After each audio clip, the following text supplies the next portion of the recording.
Hi, my name is Albert Alvidrez, and I'm from the Ysleta del Sur Pueblo Tigu Indian Reservation.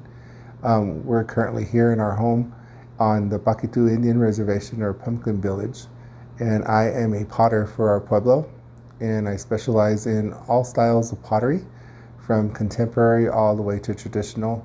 I like working with the variety of different clay materials, from locally harvested clays all the way to commercial clays, natural pigments to commercial pigments, and combining, making a combination thereof to create my own style and contemporary version of Pueblo pottery. And so I represent the Ysleta del Sur Pueblo in this art, and it is part of the Rio Grande Pueblo style pottery.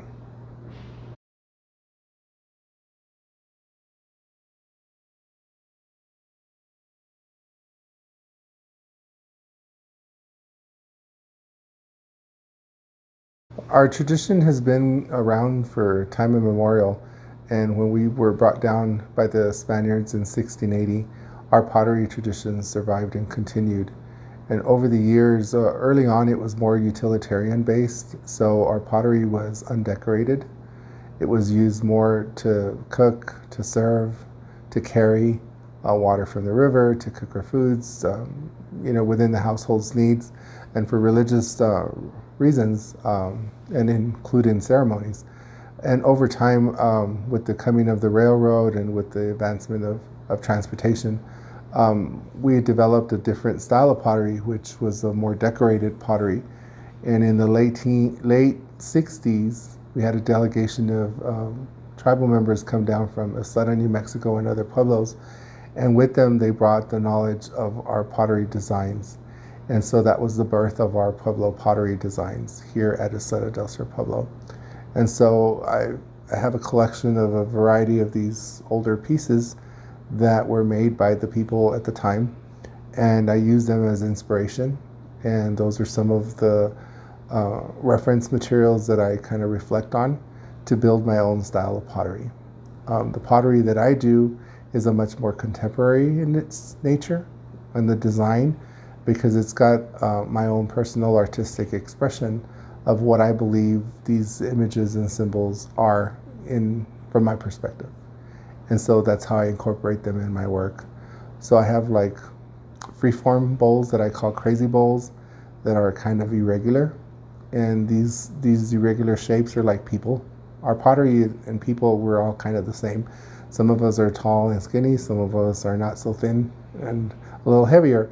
But all these characteristics are kind of what define us as individuals.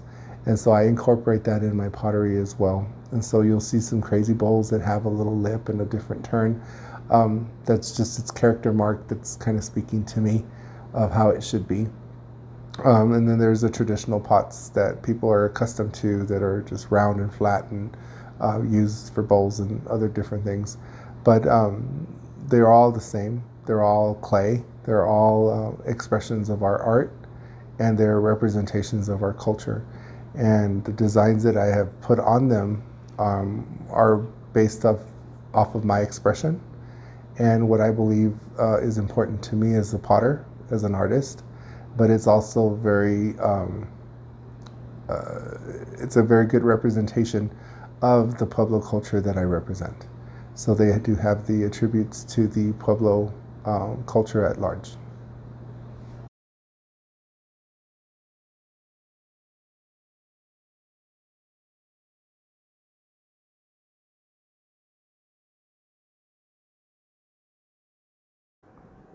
So the Pueblo pottery is just connected to the Chihuahuan Desert because obviously we harvest clay from the region and things, but the designs and the elements that you find on our potteries are also reflective of our environment. And so you'll see a lot of petitions for rain in our designs because it's very dry, and we're always asking for water so that we can sustain ourselves in our regions. And so we use a lot of feather designs in our work, and those are message carriers to the spirits above so that they can, our message can be heard. There's a lot of water symbols that are included in some of our pottery. These pieces in the front are a little older, made by some of our elders here from the Pueblo that I use as reference materials. You see a lot of flower designs, and all of them, they require water in order for us to have a healthy garden, healthy farming, and to be able to sustain here in this region. You have a hummingbird design on that larger pot in the corner. You've got the sun symbol there that is incorporated. There's a lot of line work here. This is a morning star design, which is the very first star that comes out. So they're all reflective of those images, all very simple, all has its own kind of little architecture and things, but they're all representatives of the different generations that have been here in our community, and the tradition is able to carry forward. And so they've been incorporated in my work today. So these are all inspirational pieces. Some of them are for my family, others are for members of the Pueblo that are here, who used to do pottery at one point or another. But they all are very beautiful, and they all tell our story in a very unique and distinct way that is very classic Ysleta del Sur Pueblo.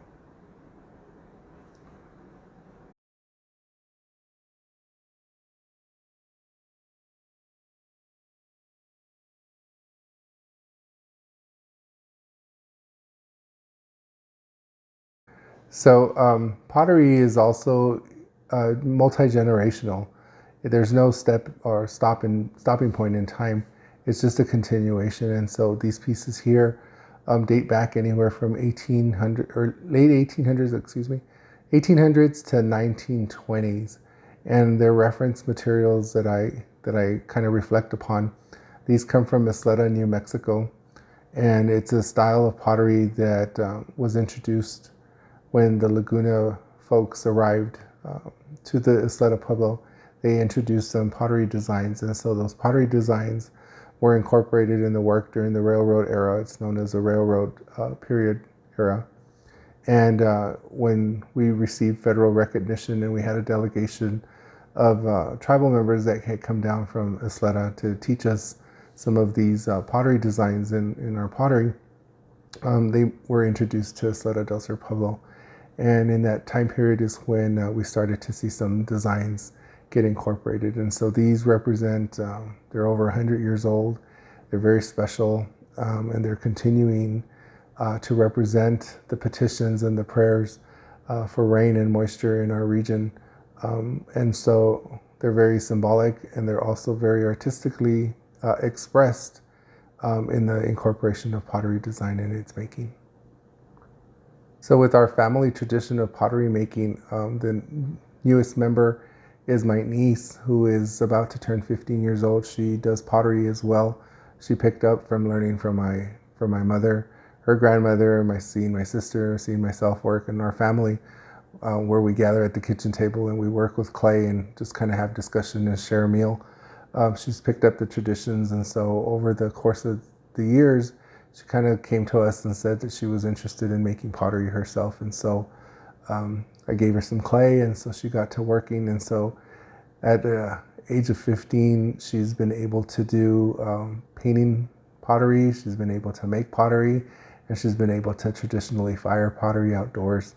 And so for us, it's a very good spirit because it shows that our generations are going to continue practicing the tradition that for so many years have been preserved and protected. We kind of laid the seed, and it's just carrying on to the next generation. And so we're very excited as a family that she will continue with our pottery making techniques, and that she will continue producing pottery that will represent Ysleta del Sur Pueblo.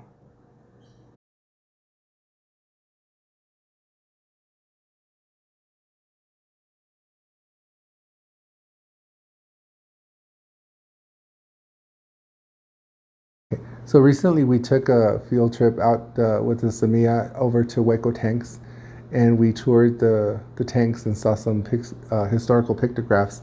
We came across an area that's known as the Butterfly and the Dragonfly Pond.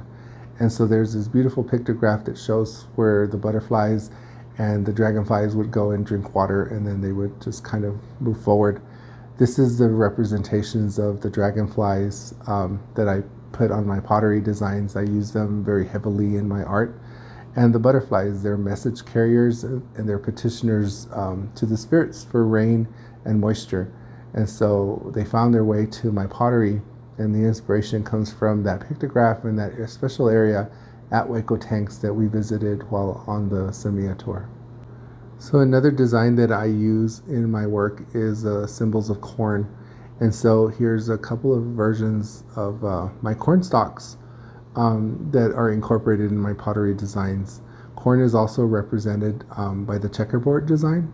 Those kind of represent the different kernels of corn that are found in an ear of corn. They also represent fields where corn is planted and things. And this is just kind of paying tribute to corn that has such an important role in our upbringing as Pueblo people. It's a nutrient for us. It's a food source, and it's also something that we regard in prayer. And we're make a lot of offerings with corn. So it's a very important symbol for us that's incorporated in our pottery designs. So here you've got the other symbol of corn. And then it's got some water clouds on the bottom, which is a symbol for moisture. Very important in the Southwest, in our dry climates.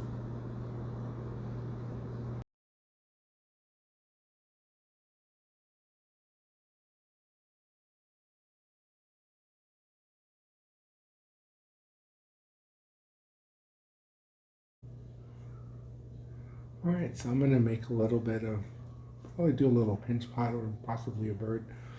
We'll see what this creates, but I'm using some red clay here.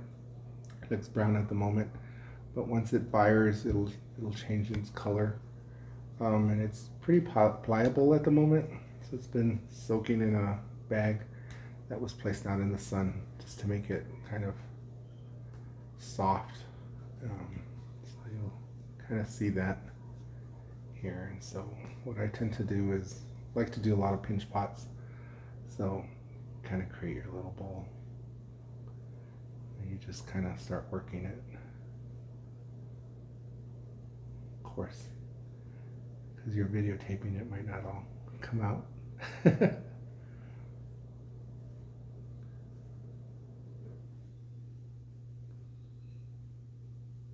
Pretty much you just start using your hands, and there's no right and wrong way of doing things. It's just whatever feels right, and the clay will tell you what it wants to be.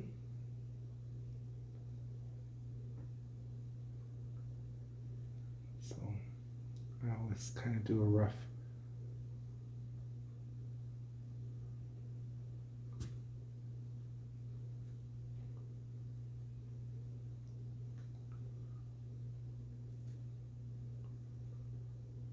portion here, and it starts to take its shape.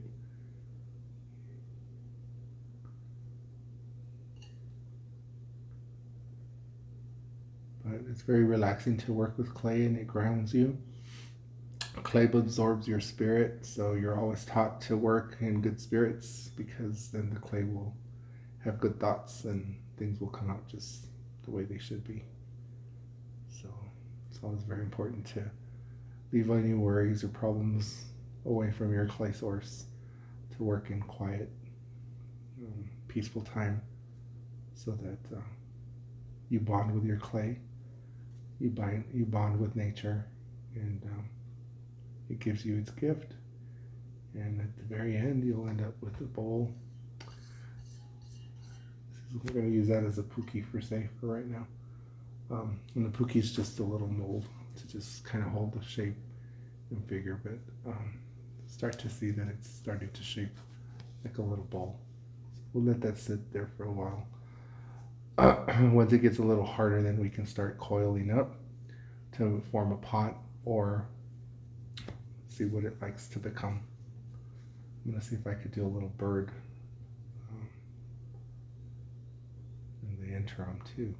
That way you have that as a representation. But it's just using your hands and your thumbs, making things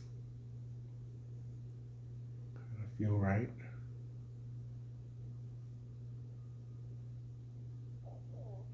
You just work a little at a time.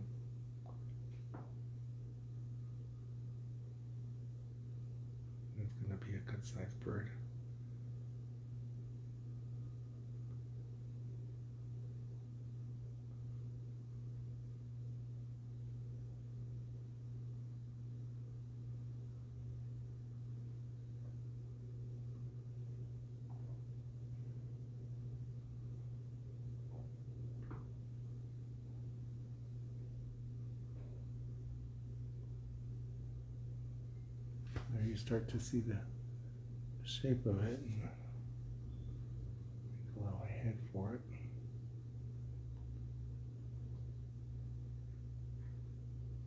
Different potters have different techniques.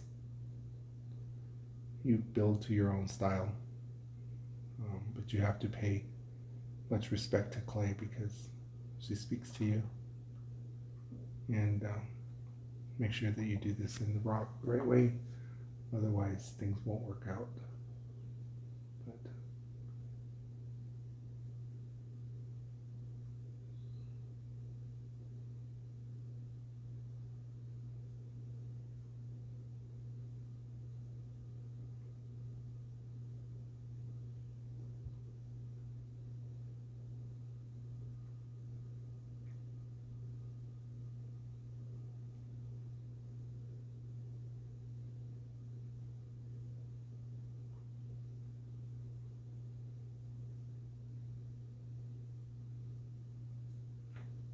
there you go. Little bird. Of course, it's a little rough right now, but as it starts to dry, the pottery process is quite extensive. So once you have your materials and you start working it, you'll let this sit, and then you'll start cleaning it with water and with a sponge, and then eventually it'll dry and you'll start to give it its final shape and make it nice and smooth so that it becomes ready for painting. And so at some point, these birds will end up looking like those birds. And then once they're fired,